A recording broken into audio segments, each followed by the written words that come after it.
Et pour encore rendre hommage à la grande militante des droits humains qui était Aïcha China, nous sommes en direct de Dakhla avec Leïla Oshi, présidente de l'association Lagon Dakhla et organisatrice de l'événement solidaire Sahraouia. Leïla Oshi, bonjour et merci d'avoir accepté notre invitation.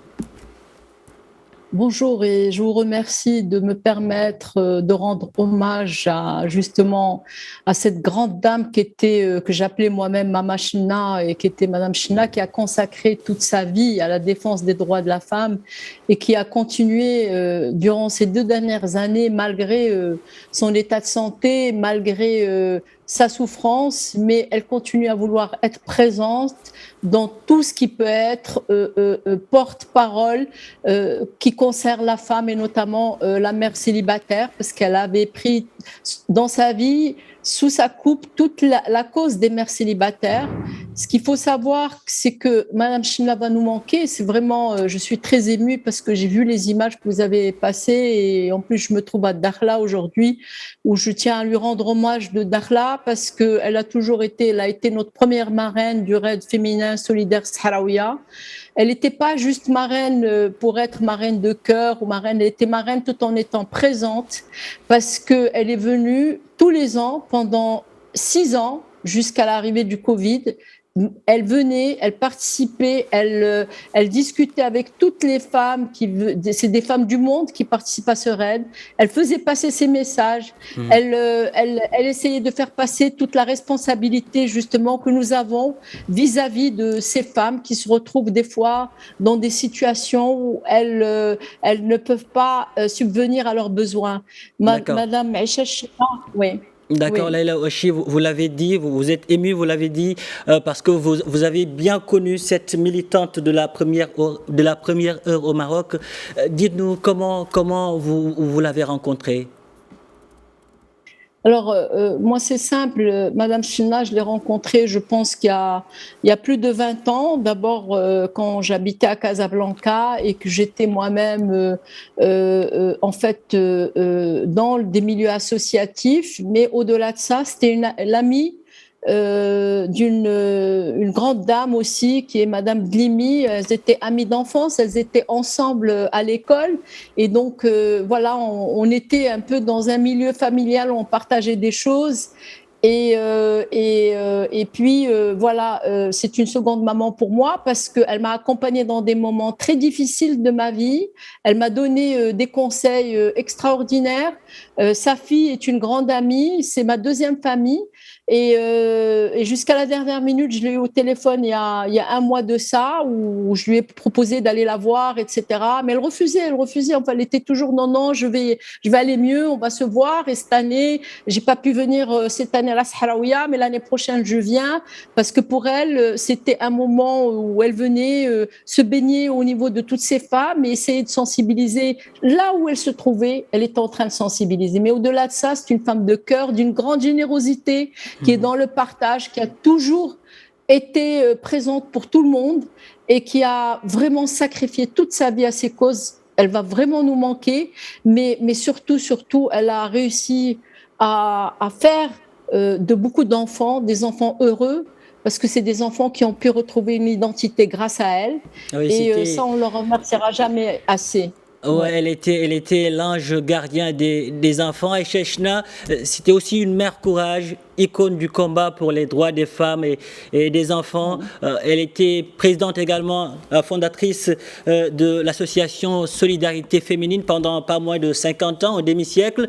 Que retenez-vous d'elle et de ses multiples combats?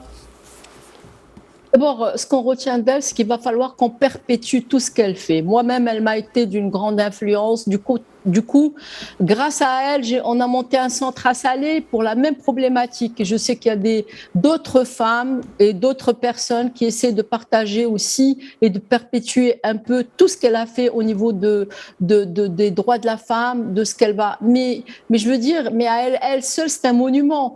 Elle a eu plusieurs prix, elle était présente. Et vous savez, je vais vous dire, tout ce qu'elle recevait allait aux femmes et allait aux associations. Même quand on lui demandait, on l'appelait, est-ce qu'on peut aider, on peut faire quelque chose? Non, non, non, non. Vous voulez faire quelque chose, faites-le pour l'association et pour ces femmes. Elle ne Donc respirait que pour aujourd'hui, ses femmes et ses enfants. Non, elle respirait que pour ses femmes et ses enfants, mais au-delà de son association, parce que l'association, elle est à Casa, mais il faut dire qu'au-delà de ça, c'est des milliers de femmes à qui elle a rendu service, c'est des milliers de femmes qu'elle a, parce qu'on n'a pas les chiffres exacts de ce qu'on a comme mère célibataire, enfin de dire monoparentale, et de tous ces enfants qui naissent justement de parents, de pères qui ne sont pas reconnus, mais elle a rendu service parce que sur le plan législatif, elle leur a permis quand même d'avoir un droit et d'avoir une identité. Et aujourd'hui, le combat il continue. Nous, ce qu'on doit faire, c'est continuer son combat, essayer de pouvoir continuer à mener toute cette sensibilisation qu'elle fait et de pouvoir aider en fait toutes ces femmes. Et un peu c'est l'esprit aussi de notre aide et de la Sahraouia, parce que c'est de pouvoir continuer dans ce sens. Mais au-delà de ça, moi ce que je voudrais dire, c'est que cette femme, il faut les médias doivent faire un super film sur elle, un documentaire. Il faut qu'il y ait des choses qui restent, parce que c'est une vraie école et c'est une école de la vie, et c'est une école qui doit être vraiment partagée par les hommes et par les femmes à travers le royaume et même au-delà du royaume. Vous l'avez dit, son combat doit se poursuivre, sa mission également. D'autres Aïcha est partie, mais d'autres Aïcha sont là également. Elles sont au Maroc. On doit être très nombreuses, d'autres ou nombreux, parce que c'est pas que la cause des femmes, c'est la cause des hommes aussi pour leurs enfants. Mais on doit être très nombreuses pour vraiment perpétuer l'icône qu'est Aïcha Chna et sa façon de voir et sa façon d'être et tout ce combat qu'elle a mené pendant plus de 50 ans et qui aujourd'hui doit continuer et ne doit pas vraiment rentrer dans les oubliettes. Elle mérite vraiment, il y a un grand hommage qui lui a été rendu par tout le monde. Et je pense que après cet hommage, on ne doit pas tout de suite de dire ah ça y est, elle est partie. Et puis non, Aïcha Chna mérite vraiment que ça soit un autre combat. Il faut que ça soit un nom qui porte le combat d'Aïcha Chna et que c'est le combat de Aïcha Chna avec son nom et qu'on va perpétuer à travers toutes les régions et avec beaucoup d'associations, Inch'Allah. Leïla Ouachi, en 30 secondes, de quel Maroc rêvait Aïcha Chna? Alors, Aïcha Chna rêvait d'un Maroc où hommes ou femmes se comprennent entre elles et qu'aujourd'hui, toute responsabilité qui concerne la femme dans des choses qu'on lui incombe comme étant une faute n'est pas que de la responsabilité de la femme. Elle rêvait d'un Maroc où on respectait encore plus la femme.